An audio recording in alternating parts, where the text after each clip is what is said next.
is everybody today? I honestly don't know. You honestly don't know. I don't know. Like the past hour or so, I've had like a headache, but I'm not sure what kind of headache.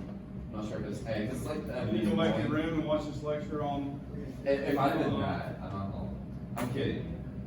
But like it's one of those annoying things. Where, like I'm trying to like think of like what it could possibly be, and I can't. You guys see that? I'm not sure if it's like stress. Well, if it's like Corona, I mean, we don't want it in here, so. If you need to go to your room and watch the video, I'll have it posted by tonight, because I gotta see who's missing today. Then we would prefer, if you don't feel good, then I'll be here. Right, would you guys agree with that statement? Yeah. 100%, right? See ya. If you feel bad. I feel good. Oh, okay, all right, it's just a headache, all right, just checking. Yeah, we definitely don't want to pass it around, right? Unless, no offense meant whatsoever. Yeah, you did. Yeah. This one?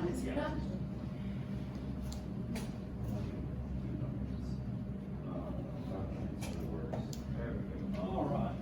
So I entered data from our lab assistants yesterday who did the lab. Now, I know half of you haven't done the lab, but we have a test on Friday, and when you walk in, I'll have the test out, and as soon as everybody's seated, then I'll let you begin, okay?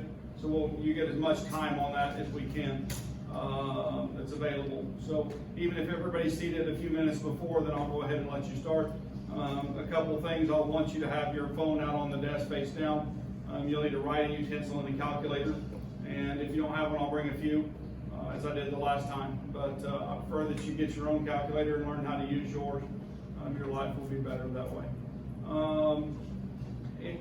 Anything else associated with the test? It's much like the quiz, just a little bit longer. It's 23 questions, I think is what the final edit was. There's 2 pages of multiple choice, there's a periodic table, and then the remainder is short answer and mathematical questions and those types of things where I want to see your work. Cool?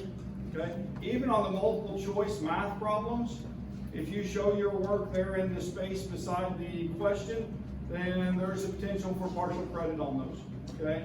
So just let you, if you get all set up, but you just calculate it wrong or pick the wrong answer, and we can see that it's set up appropriately, then we'll give you a couple points on that. Fair? All right. So Friday we've got the quiz, or the test. So I decided to do the spreadsheet for this week today, so that you guys can see how to put that together when you get there. There's actually it's mostly the same as what we've been doing. I'll walk through step by step, but there's one little trick that you have to do to put 2 trend lines on. Okay, and so really it's the trick to put the 2 trend lines on, which is important for today's work. So I'm going to do a little bit of math too, so you can practice. And so what I've got here is the volume initials and volume finals. That should have been 3592. I just mistyped. And because that one's supposed to be 0, isn't it? But I need to do a volume fraction, and so I'm going to insert a couple extra columns here. I ran out of time and didn't get it done. But this would equal what? This would equal volume final minus volume initial. Would you guys agree with that? So this is equal A3 minus what? B3. And enter. And I'm not sure, but I think I can actually go to there and go. No, it won't let me. And so we can copy that down. There's all of the, this is A. And then the same thing here. This equals 9.63 minus the 4.71. And so that actually should be 5 right there. I guess it doesn't really matter. And so this is going to equal the volume fraction, right? So this is B. Oops. me escape that. I'm gonna put that label up here so I don't get it. Oh, I didn't want help. I don't need any help on that. Oh, now we got the whole internet thing going, right? Okay. Let's escape that for just a second, and we're gonna put a B right there. That's what I really wanted. And then this is the volume fraction. If I had time, I would put a Greek letter there, theta, right? That's what we normally use for that. But I'm just going to type the volume fraction. And so we're going to write an expression. We're going to do it with respect to A. So A divided by, right? And then I'm going to parenthesis E3 plus F3, close that out, enter, and that first fraction is 0. And you guys know when I say fraction, in chemistry I mean a decimal. You guys with me on that? That's, to us, a fraction. It's a fractional number, right? And so it's not 1/6 or 1/8, or a fraction is a decimal. And so we use all, so we don't have to round to the nearest whole fraction in chemistry. We just use the number. All right, so there's, in this, on the spreadsheet, a lot of times when I'm just doing the numbers, I just leave it whatever the default is. If I need to report it with the right number of sig figs, then I would take and change the column to what would be appropriate. For this, it would be, in some of those 3 significant figures, and others it would be 4, depending on where we're at in the list. I'm going to delete that column right there, because it's between and in the way. And so now I have my X and Y to plot. Okay? Now, there's something weird going on down here in terms of spacing, but if I'm looking at the absorbance, I mistyped one of them right there, obviously. Oh gosh, what do you think that number is? 13, I bet. I bet I got an extra 0 in there. What do you think? 1.3 instead of 10. So I hit that. I was doing it blind, right, and didn't pay attention. So we're going to say that's what it is. That looks like where it fits. Now I want you guys to look right now. There's it goes up, right? 0.516, 0.557, 0.81, 1.4, and then what does it do? It goes down. So we're going to have to make a decision when we plot this whether that 1.41 goes with the first half of the data or the second half of the data. And usually it's best to go ahead and plot it just as one line or one set of XY points. And then we're going to split them in 2. Okay? So I'm going to do like I always do. I'm going to select all of those. And I'm going to go to insert. And what kind of graph am I going to use? Something's going on there. Well, that's me. I'm upstairs. What does spill mean? You think somebody's upstairs messing with me up there? That looks like it.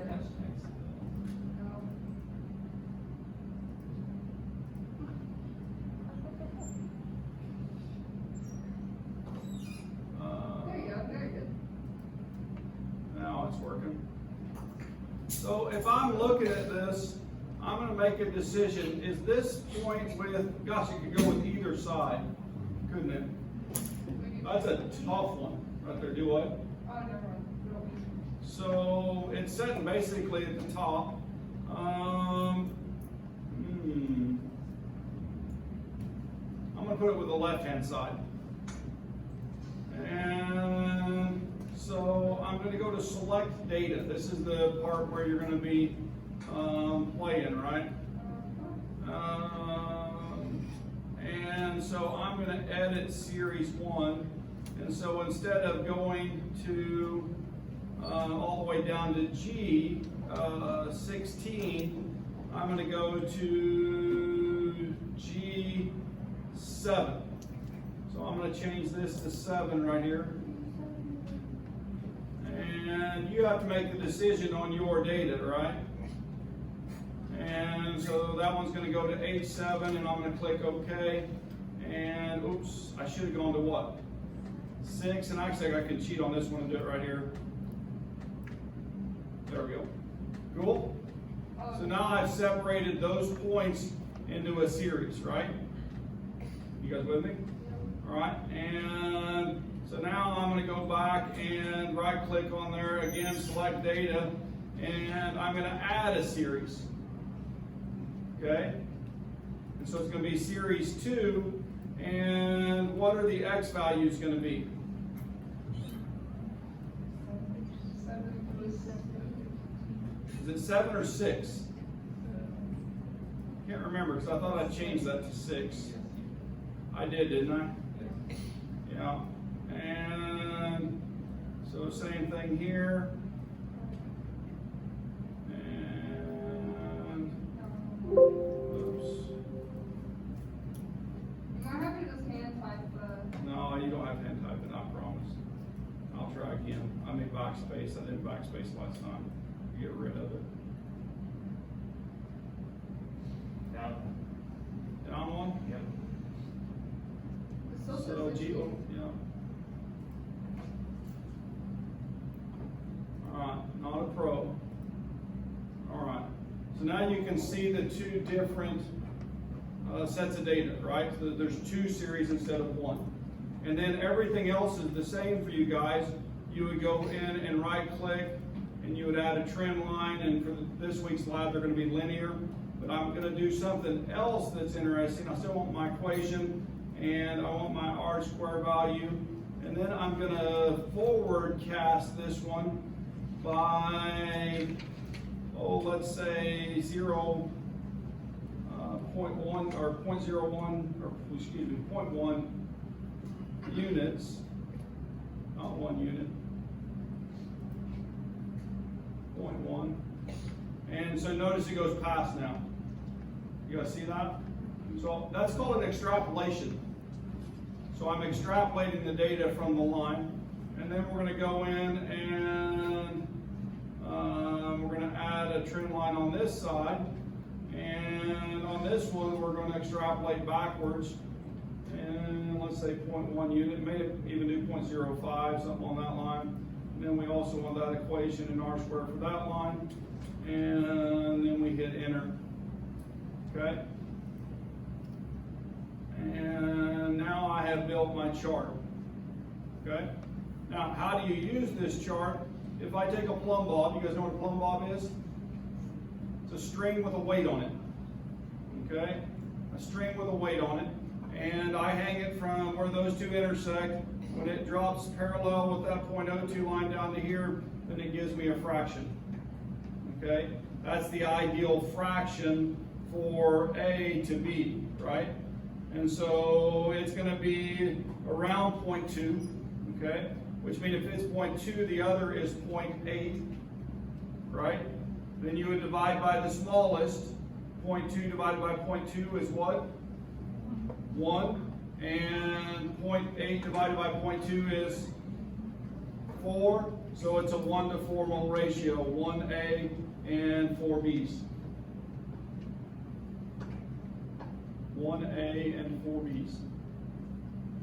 All right, that's off from what it's supposed to be. Okay, so this set of data is shifted down a little bit. It's not where I expected the line to come out. But is this the data that we have from this run? Yeah, and so we should report it with this, right? And ideally in science, what should we do? Multiple runs, right? So that when you have an anomaly like this, then it would be fixed. But that's how you would express this data. You guys can put chart titles on now, correct?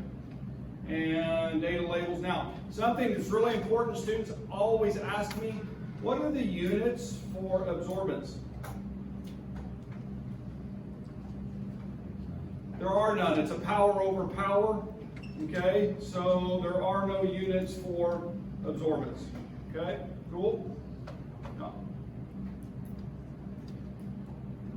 All right. Now, there's one other thing that you're asked to do on your handout, and there is a column. It actually is an anomaly from when we collected data with an instrument that gave you the percent transmittance instead of absorbance. And so you would have to calculate the absorbance from the percent transmittance for the plot, yeah? I have a question. So you said the 0.02. Yeah. Where did you get the 0.8 from? Or the 0.2? Well, because the fraction, if it's 0.2A, the volume fraction is made up from A and B, so the remainder would have to be B. So it should add to 1. You with me? Yep, that's a great question. Oh, okay, I was, yeah. Yeah, so remember that the total fraction is 1, right? And so if your A is 0.2, right, then if you calculate it for B, it would be 0.8. Now, there's an interesting thing that happens in this. The way the solutions are supposed to be made up, then they're of equal concentration, and so the volume fraction becomes a mole fraction. Okay? So it's an anomaly of the mathematics. We can use that volume instead of a concentration to find that. Right. So, anyway, this is a classic experiment. Now, back to the other thing that I was going to do. I was going to write one more column, and so I was going to go up here and put in percent T. Okay? You can do it by hand if you would like, and the formula is actually on your lab handout. And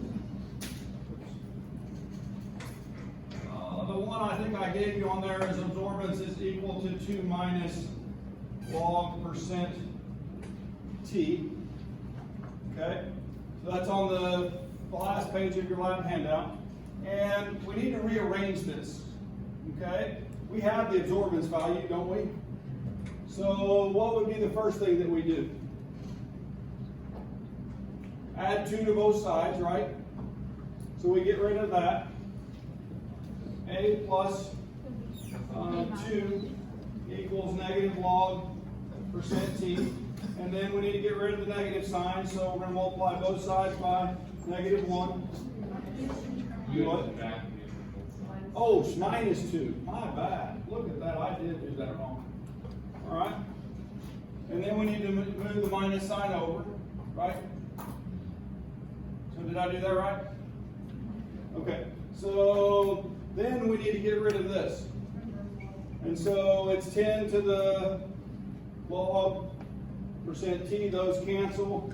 This becomes log base 10, so log base 10 to the, 10 to the minus A minus 2 is equal to the percent T. Okay, let's see how this works. And so this equals 10.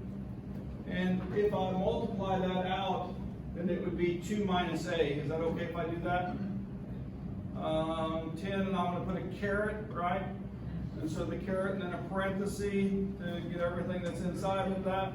And then 2 minus A, 2 minus the absorbance, which is H3. Okay? And so that should be the formula. We hit enter. Now I have a question. When I have low absorbance, what does that mean for the amount of light transmitted?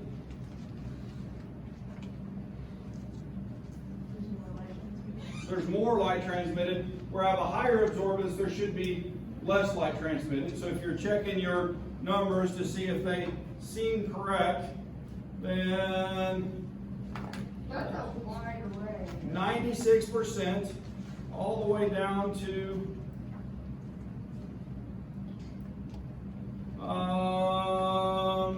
6% is the low, right? Oops. Well, 3% is the low, my bad. And just right over those two, I don't know, just missed them. And all the way back. Now, wait a minute, how can you have 101% of light? Does that mean the sample is creating light? No, it's an experimental anomaly from the zero, right? The zero on the solvent. This solution was slightly more transparent than the one we measured at the beginning to set the zero. Okay? Now, neither this sample nor the first one had any product in it, and so they both theoretically should have been what? Zero absorbance, 100% transmittance, right? But because of cell anomalies, other factors, maybe a dirty test tube that was prepared in, whatever that may be, then those shift a little bit, right? Okay, so anyway, so you should see that. Is that helpful? Yeah, and so to explain that relationship. The other thing that I really didn't talk about in lab too much, the concept that you're using in this is actually called the Beers-Lambert law, or we refer to it as Beers law. And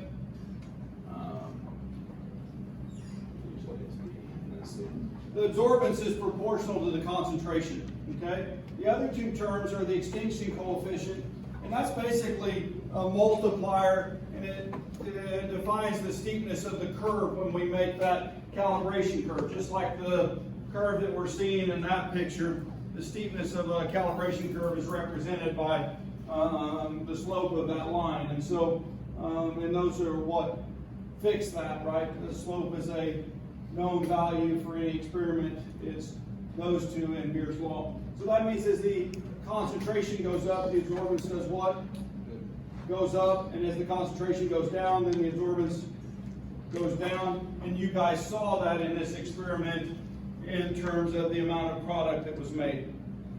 We started with A being the limiting reagent, and then we, in the middle, switched to B becoming the limiting reagent. So just to review that a little bit. Cool? All right. Other housekeeping items.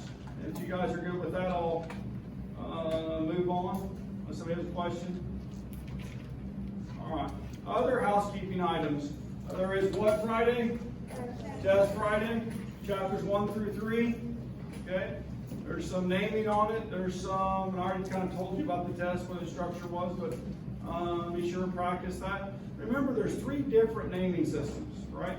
There's one for the carbon-hydrogen compounds, organic molecular compounds, and then the inorganic, right, which are 2 non-metal ions, and then the third system is the ionic system. And now, one of the main things is determining which system to use, and then if you're using the ionic system, what the charge on the ions is, the oxidation states. And so those things take some practice to get down, right? The other things, the percentage math that we've been doing, right? We've done a number of different percentage type calculations, right? Expect to see a couple of those, right? And then I did some structural stuff, and but basic content that we've covered. So don't be afraid of it. The format's just like the quiz was, just extended in length. So Can you give us our quiz back? the quizzes are back. They're in the filing cabinet upstairs, the tan filing cabinet in the back right-hand side of the lab. There's a folder in there with your name on it. Somebody in lab yesterday said theirs wasn't there, but I think I found it and it was out of order.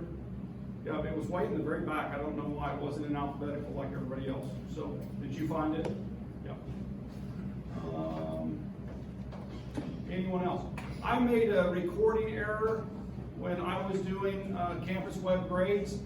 Be sure and check and make sure that your scores match up to what are on the paper that are given back to you, because I truly made an error and I just shifted from one space and put the wrong number in twice is what it turned out to be.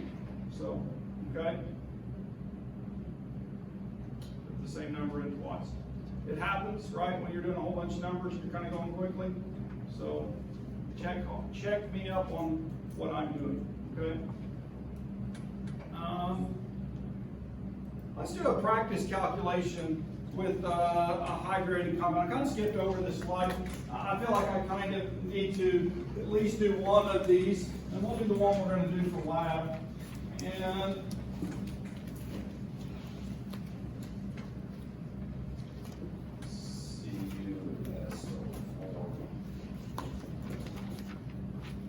so what we're going to do is calculate the molecular weight for copper sulfate pentahydrate.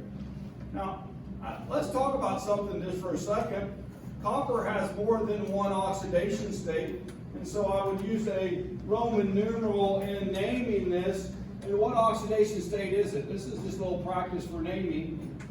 If SO4 is attached to it, what is SO4? It's called sulfate, right? What's the charge on SO4?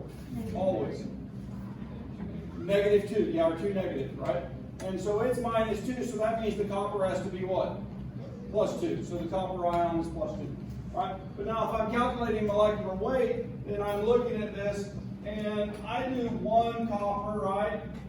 And what's the copper's molecular or atomic weight?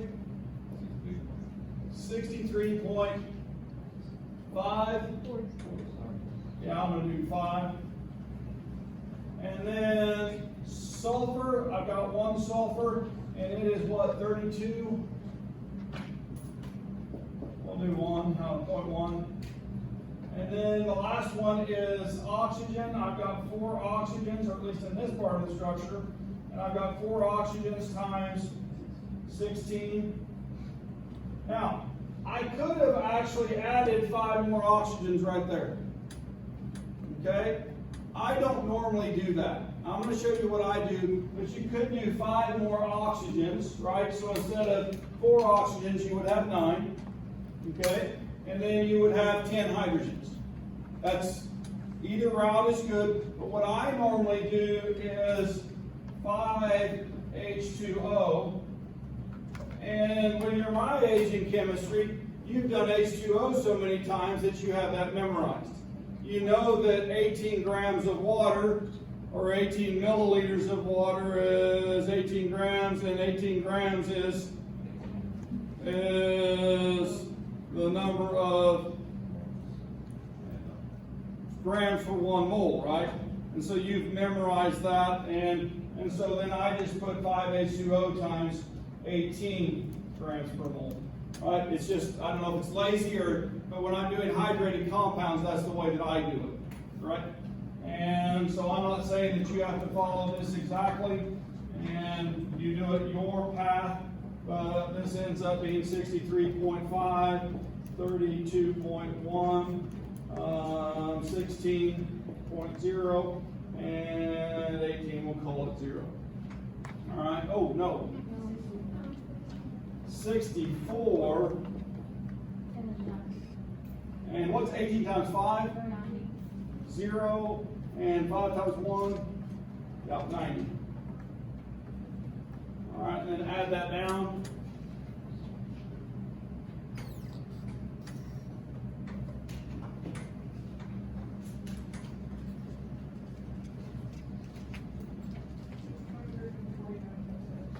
$249.6.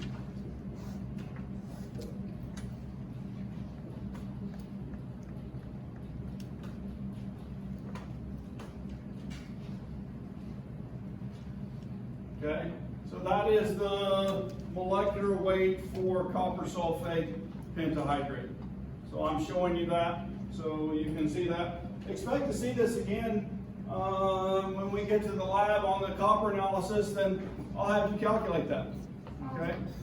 So you'll see this again. I was doing your homework, the 1B. Yeah. 3B, yeah.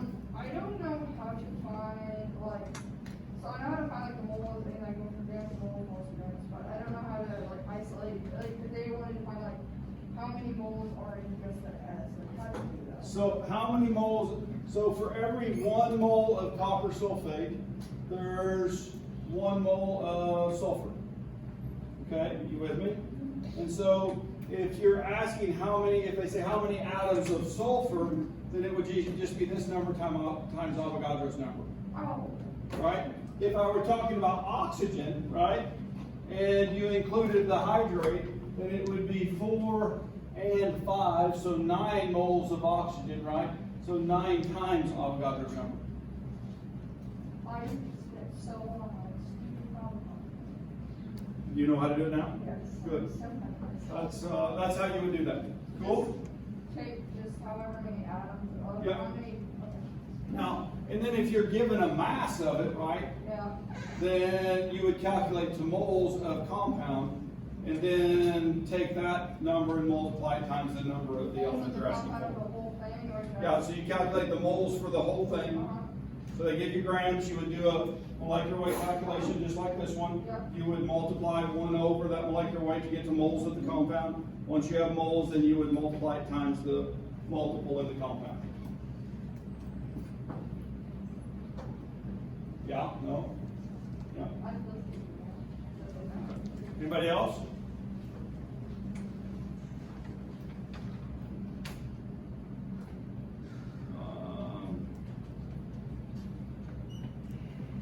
And we did this problem, is that correct? Yeah. And we did this one? Yeah. And we were getting ready to do this one. All right, so.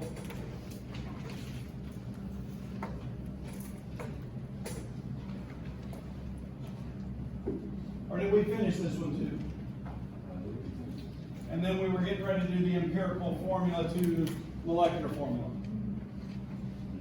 I stopped short of this in my other section, so I'm a little bit, they asked quite a few questions on another topic, and so I kind of got a little behind in there. So I think that we actually did this one where we found the 30 point, or actually we did it a different way. We found the moles of each and then just divided by the smallest. Okay? So we did a little bit different than your book. And we got to the empirical formula. And so then the next question that we were going to answer is connected to this one. But we didn't get there. We ran out of time. And so the empirical formula is NO2, but there's actually a molecular formula which can be different from that. Okay? There's a combination of this. And that molecular formula, if you remember right, it gives us the exact proportion of the elements that are formed in the molecule. And so if it's an increased multiple of the number that we have found in the empirical formula, then we find that through a mathematical expression. And the molecular formula is the coefficient times the formula mass. So if I multiplied NO2 by 2, then it would become N2O4. Okay, and that's the multiplier that we're going to look for in the relationship in the problem. And so the question says that colorless liquid is used in rocket engines, and its empirical formula is NO2, right?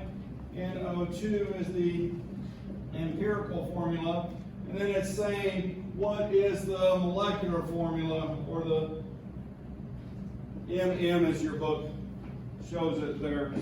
I use MF, I changed that down there on the bottom because I think that makes more sense to me in that language. But anyway, and so it's asking what is this, and it tells you that, well, if we calculate the molecular weight for this compound, what is it? There's 1 nitrogen and 2 oxygens. So 1 nitrogen is what? 14. 2 oxygens is 32. What's 14 plus 32? 46, and it's up on the board there. And 46 grams per mole. And then it tells us that this mass is 96 grams, or not 96, 92. I didn't do mental math very well. I realized it as soon as I wrote it. And so 92 grams per mole. And so it's the molecular weight that was determined for the actual, to find the molecular formula of the compound. Okay? And so anyway, to find that multiplier, all I would do is take the empirical formula mass and divide it into this one. This one's pretty easy to see, right? 92 divided by 46 equals what? 2. And so then I take 2, and this compound becomes N2O4. And so that's the rocket fuel version. How do you, Okay? N2O4, how do you do that? So I know that the molecular weight for the compound is 92. The empirical formula is 46. And so if I take that and divide it into this, then it gives me a multiplier of 2. Or, right? So 2 times the empirical formula, Okay. right? Or X times the empirical formula is equal to the molecular formula. Okay. Yeah. Anybody else? Alright, I think that's all of the math for this chapter that I'm going to cover up here anyway, unless someone has a question they want me to answer. And so, there's a little shift in gear. It goes into a biological periodic table here. And so, it's basically the elements that are essential to life. Now, there's some major building blocks. What are those? You guys know those off the top of your head? Carbon. Yeah, and there's one more, carbon, oxygen, hydrogen, right? And so those are the major elements, okay? And then after that, there's some major minerals, and well, we can't live without phosphorus, right? What else? Sulfur, calcium. There's about 4 metals right over on this side, on this side. Sodium, magnesium, potassium, and calcium. All right, there's channels and pathways and those types of things that are key in that. And on this other side, for example, DNA, sulfur linkage, disulfide in proteins is huge. Okay, it's kind of one of the stronger bonds in that linkage when a large protein forms. And so, anyway, cool? All right, so all of those are important. And so they combine, now there's some trace in here, and they play different roles. And depending on species, some trace are more or less needed than others, okay? Depending on whether we're talking about plant life or animal life and those types of things. But anyway, there's a group of molecules which you guys are familiar with. I've written it in a fashion that I think helps to explain the name. Okay? And I've written it as carbon, and then I put a parenthesis with H2O. Okay? And when I start looking at sugar formulas, carbohydrates, guess what I find? That they follow this pattern. Okay? So if I have 6 carbons, then I have C6, and then that means that I would have a Y out there, and so it would be a 6 multiplier, and so I end up with O6 and H12, and so that's the formula for glucose, right? If I did ribose, what would it be? If I did ribose, what would it be? What's the chain length in ribose? It's 5, okay? So 5 carbons. How many waters would there be? There'd be 5, right? But then it's actually, the way it's built, they're not waters, they're actually alcohols around that group. And so, but in that relationship, then it's C5H10O5. Okay? And so we call those carbohydrates because of the element count in those, the carbons to the hydrogens and oxygens. Right. What do we use carbohydrates for? Energy, right? So energy, here's a nice structural. Now it's showing 2 different structures. They're actually of the same molecule. And so if I'm looking at this, 1 carbon, 2 carbons, 3, 4, 5, and 6, this is glucose. And so we're looking at the ball and stick here. And then if I notice, here's my 1 carbon, right? There's the 1 carbon. And you see that oxygen right there? It's connected to the 5 carbon, right? And then that CHO on the 6 carbon is right there. And it makes that ring structure. What's the double bond? There is no double bond. The double bond on the oxygen, that's what's making the linkage right here. Okay. Right? So that oxygen still has 2 bonds on it, like it does up here. Up here, it's actually called an aldehyde, right? And then it becomes an ether as it moves down into the new structure, right? Yeah. Cool? Yeah. So this is mainly just for language in this chapter, so we're starting to build that. Now, what happens when I make that ring structure? at the bottom, then that ring structure then can go and attach to something else. And so if I'm looking at that here, or this is the glucose ring right here. And so you can see that same structure. And on that one carbon, what do we see? There's a linkage right here, right? And that linkage is such that when it attaches to a fructose, then we get a molecule called sucrose. Right? So these molecules, now I'm not expecting you to be able to do sugar chemistry yet, okay? This is just for language. And so this is one of people's favorite molecules, isn't it? Yeah. All right, so now what group or family would I put this in? It's a biomolecule, number one, but what's another name I would call it? An organic, right?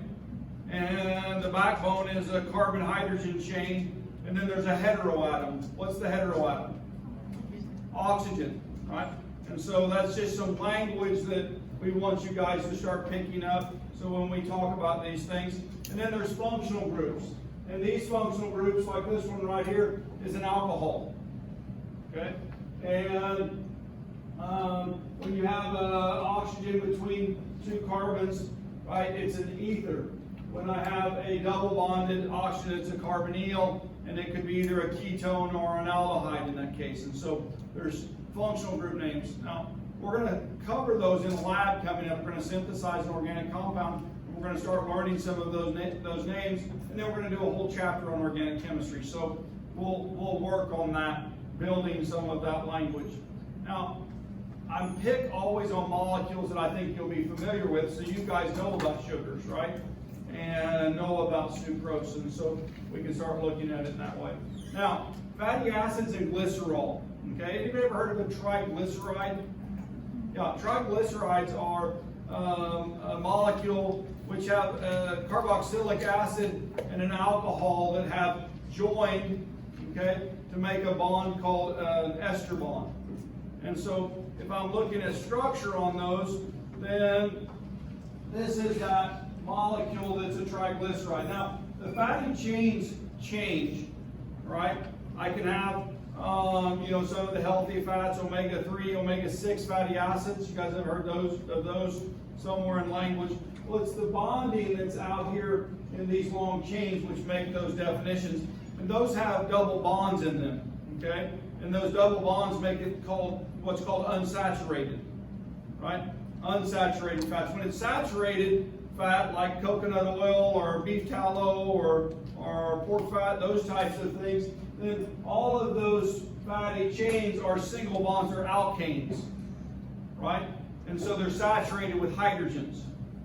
When I'm unsaturated, I have a double bond somewhere in there that's causing that unsaturation, as they call it. And so structurally, we talk about those things. But this is that, well, it's actually made, this molecule is made from this glycerol, okay? Which, what are those again? OH? They're called alcohol. And then this is a functional group. You're going to know this one before you leave this class. Okay? It's called a carboxylic acid. Carboxylic acid. It's one of it is the most common organic acid structure. And so, in terms of the way it's defined, now you guys see the carbonyl, the carbon with the oxygen on it, and then there's an alcoholic group, and those are both on the same carbon, and then it's attached to some other structure, and it's called a carboxylic acid. And so that part in, what is that, tan? It's called a carboxylic acid, and we can put any molecule out here. When it's put up with a fatty chain, it's called a fatty acid.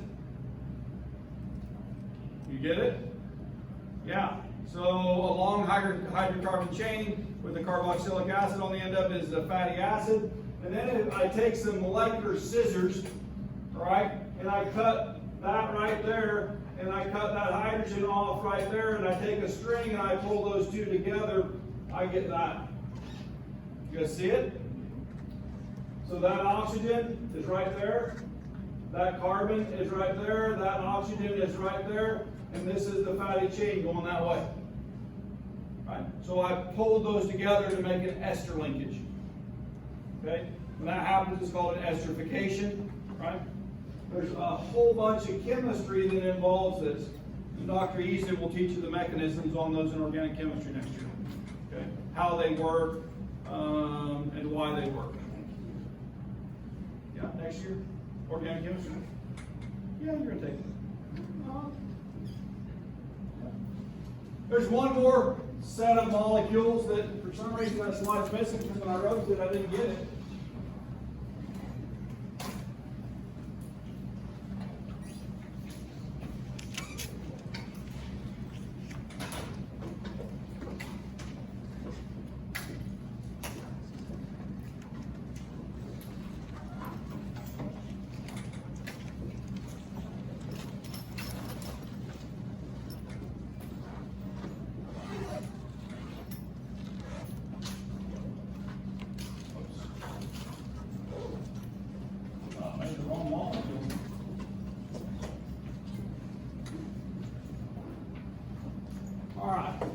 So, anybody recognize this? What's the functional group right here? And then there's another functional group right here. You know what a nitrogen with hydrogen's on it's called? It's an amine. Okay? And so, this is an amino acid. Right? You guys get it? Now this R represents a group of about 20 different structures that I can put there. Sulfur can end up there. I talked about how sulfur was important in proteins, right? And so when I have a thiol situation there, then that can actually covalently bond another sulfur in my protein structure. Or I can have a polar R group or non-polar. If it's polar, then it wants to orient to the solvent. What's the body's solvent? What do you guys use for solvents in your bodies? I use water in mine, which is very polar, right? And so when I have a polar R group and my protein is folding up and it likes to be with the water, when I have a non-polar, it likes to be away from the water, so it folds in. And so those things fold up in very specific ways. Now, I got about a minute here, and I'm going to make a statement which I think is very true. Now, I don't have evidence for this, right? This is a base statement from me, but I believe that proteins are molecular machines. Okay? They have function, they have structure, which is very specific to do a task, right? And when I look at things that are machines that do specific tasks, like a remote, right? What do I automatically think? Do I think this was grown on a tree, or that somebody built it? Somebody built it, okay? So I'm a person that believes, has a thought that there is something that built that molecular structure. And not only that, the instructions to build it are in your nucleus of your cells, right? That are coded for that then are copied and put into, then put the machine in place. Okay? For that to be random is just crazy, guys. It's like taking a cell phone, smashing it up, putting it in a plastic bag, shaking it for a billion years, and expect it to come back a working cell phone. Think about it. Would that happen? Yeah. So I believe that we're designed. Now, I don't know if God specifically took those things and put them into place, or he used some other mechanism. Right? God's all powerful. He can do it however he wants. Okay? And if he ever reveals it to me, I would be amazed.